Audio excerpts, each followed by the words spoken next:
안녕하십니까. 반갑습니다. 11월 28일 월요일 매일 말씀 10분 말씀을 올려드리겠습니다.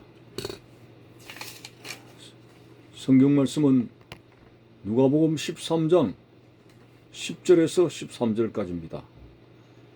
예수께서 안식일에 한 회당에서 가르치실 때에 18해 동안이나 귀신 들려 앓으며 꼬부라져 조금도 펴지 못하는 한 여자가 있더라. 예수께서 보시고 불러 이르시되 여자여 내가 네 병에서 놓였다 하시고 안수하시니 여자가 곧 펴고 하나님께 영광을 돌리는지라. 아멘. 예수님께서 안식일에 회당에서 생명의 말씀을 전거하셨습니다. 예수님은 최고의 설교자로서 말씀을 전하실 때에 바리새인들이나 율법사들이 가르치는 것과는 달랐습니다. 어느 때에 듣던 청중들이 우리가 여태까지 율법사들 그들에게 말씀을 들었지만 이 예수님으로부터 전해들은 말씀은 그들과 다르지 않느냐, 권세가 있는 교훈이로다 라는 고백을 한 것을 우리가 알지 않습니까? 최고의 설교자, 꿀같은 말씀, 권세 있는 말씀. 그런데도 어느 때는 무리들이 불평하는 말들이 있었습니다. 이 말씀이 어렵도다. 그런 말들을 푸님을 토해버리고 말씀 전하는 예수 곁을 다 떠나버리고 말았습니다. 참 주님께서 얼마나 힘 빠지시는 그런 상황이겠습니까? 청중들이 다 흩어지는 거예요. 그들이 말씀이 어렵다는 것은 한마디로 재미가 없다는 그런 뜻이겠죠. 왜 그럴까요? 그들의 관점은 그저 기적이나 보여주면서 병고침이나 주고 자기들의 현실의 경제적인 문제나 떡의 문제나 여러 가지 이런 말씀을 안 해주고 아슬한 영생에 관한 그런 이야기를 하신다 하여 그들은 참 한마디로 재미가 없다는 그런 말들을 해버립니다.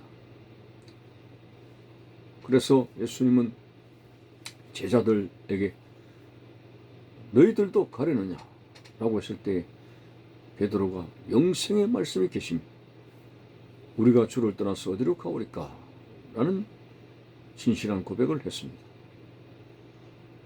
이렇게 영생의 말씀을 증거할 때는, 생명에 관한 본질적인 말씀을 증거할 때는 재미가 없다라고 합니다. 우선 먹기에 곶감이 달다고 우선 자기들의 현실에 맞는 그런 어떤 육신적인 삶의 이야기를 한다면 그들은 달게 받았을 테죠. 그렇지만은 예수님께서 이 땅에 오셔서 질병도 고치고 귀신도 쫓아내고 많은 기적을 행하셨지만은 그것이 주님께서 이 땅에 오신 사역의 목적이 아닙니다. 그렇게 이적을 보여주고 그런 현실적인 문제를 접근하신 것은 그들의 마음의 문을 열게 하시고 그리고 생명의 참 영생의 말씀을 그들에게 주입시키기 위한 것인데 그들은 참 안타깝게도 귀한 생명의 말씀에는 관심이 없고 늘 현실적이었습니다.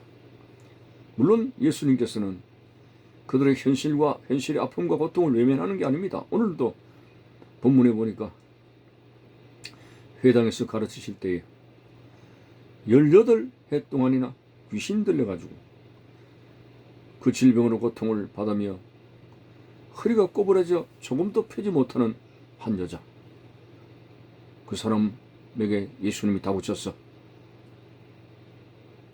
자네는 좀 이쪽으로 비껴가게, 말씀을 증거하는데 성가신 존재야, 이런 말씀 안 했습니다.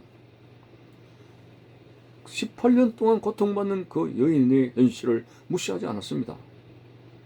오늘 본문에서 예수님께서 그 여자에게 선포했습니다. 여자야, 네가 네 병에서 놓였다 하시고 안수를 하셨습니다. 그랬더니 곧 여자가 펴고 고침을 받고 하나님께 영광을 돌리더라고 했습니다. 이렇게 예수님께서 병들고 고통당하는 그 백성들의 이웃을 결코 외면한 분이 아닙니다. 그렇지만 오늘 그것이 중요한 우리의 삶의 문제 해결이 아닌 것입니다. 주께서 해당에서 날마다 가르치시는 그 말씀의 핵심은 바로 영생에 관한 것이라고 우리가 알 수가 있습니다. 원래 사람은 에덴 동산에서 하나님께서 영생하도록 창조하셨죠. 그렇지만은 인류의 원조가 되는 아담과 이브가 하나님이 먹지 말라고 하신 선악과를 따먹어 버렸습니다. 그래서 그 불순종으로 인해서 아담에게 너는 흙이니 흙으로 돌아가라, 죽음을 명했습니다. 이렇게 에덴 동산에서 쫓겨나고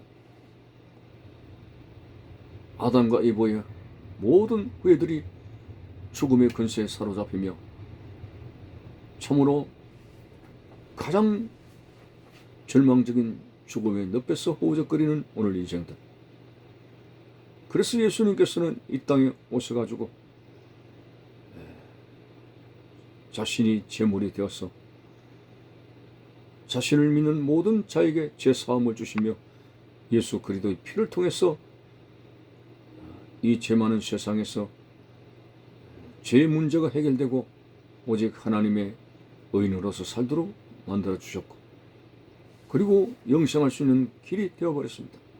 나는 길이요 진리요 생명이니 나로 말미암지 않고는 아버지께로 올 자가 아무도 없다고 하신 말씀대로 이 세상에는 여러 가지 사람들이 만들어낸 인위적인 종교라고 있습니다만, 그러나 그들에게는 영생이 없습니다. 영생은 하나님만이 주실 수 있는 권세입니다.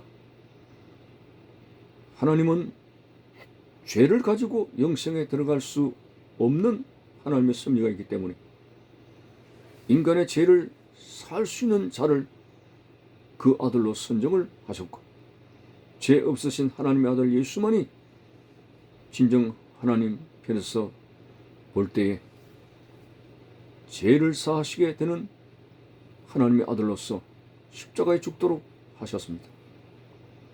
그래서 사도행전 4장 12절에 다른 이로서는 구원을 얻을 수 없나니 천하인간의 구원을 얻을 만한 다른 이름을 우리에게 주신 일이 없다고 분명히 선을 그었습니다. 이것은 종교라고 하는 보편적인 관점에서 기독교만을 고집하고 다른 종교를 무시한다 하는 일반 사람들처럼 말처럼 편협하고 편애한 그런 어떤 소심한 데서 나오는 것이 아닙니다. 예수를 통해서만 구원받을 수 있다는 것은 편협한 것이 아니라 진리입니다. 예수 그리스도 외에는 구원이 있을 수가 없습니다. 왜? 예수님은 죄가 없는 하나님의 아들이시고, 그리고 그분이 자신의 몸이 제물이 되어서 죄를 사해 주시는 그런 피를 흘리셨기 때문에 이 세상의 어떤 종교도 예수님처럼 죄가 없어서 그리고 자신이 죽어서 피를 흘린 그러한 사실이 없습니다. 죄가 없으신 하나님의 아들 예수 그리스도만이 우리 인간의 죄를 사는 신령한 혈이 있게 되고, 그리고 죄 사함을 받아서 오직 그리스도만을 통해서 천국 갈 수 있다는 것, 이게 바로 성경의 진리, 영원히 변치 않는 하나님의 말씀입니다. 확실하게 오늘 영생의 말씀에 우리는 귀를 기울이고 그 말씀을 취하여 말씀의 권세와 능력으로 살아갈 수 있는, 그리고 구원의 소망을 가지고 살아가는 우리의 모습이 되시기를 바랍니다. 감사합니다.